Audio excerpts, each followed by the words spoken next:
மனிதர் நடந்து போயிருந்தார். அங்கே சிங்கம் குரல் கேட்டது. என்னன்னு போய் பார்த்தார். அங்கே ஒரு சிங்கம் கூண்டுக்குள்ளே மாட்டிக்கொண்டன.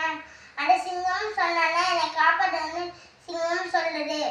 அந்த மனிதன் காப்பாற்ற மாட்டேன், நீ எப்படி கூண்டுக்குள்ள வந்து மாட்டினேன்னு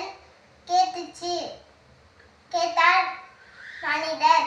அப்புறம் இங்க ஒரு எனக்கு இதே இருந்துச்சு, அதை சாப்பிட வந்து மாட்டிக்கிறேன்னு சிங்கம் சொன்னனர். அப்புறம் என்னை காப்பாற்றணும்னு சிங்கம் சொல்லுச்சு. உன்னை காப்பாற்ற மாட்டேன், நீயும் ஒரு மனித சாப்பிட்ற சிங்கமாச்சே, நான் எப்படி காப்பாற்றணும்னு கேட்டார் மனிதர். அப்புறம் எப்படியும் பேசி கூண்டை தக்க வச்சு சிங்கம். அப்புறம் நான் உன்னை சாப்பிட போறேன்னு சிங்கம் சொன்னனர்.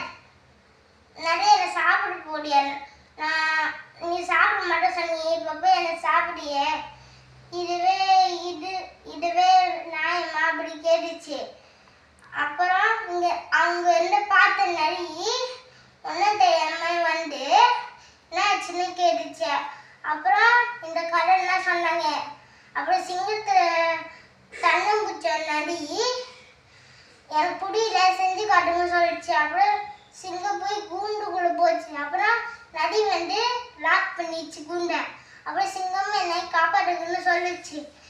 அவர் வந்து உனக்கு உதவி செஞ்சாரு, நீ போய் ஒரு சாப்பிட போடியே, நீ ஒரு நன்றி கேட்டவன்னு சொல்லிச்சு. இந்த கடையில இருந்து என்ன தெரியும்னா, ஒருத்தர் வந்து உங்களுக்கு நன்மை செஞ்சால் அவங்களுக்கு ஒரு நன்மை செய்யணும், கெட்ட செஞ்சால் அது மண்டணும். நன்றி மறுபெரும் நன்றன்று நன்றாக அன்றே நன்றி.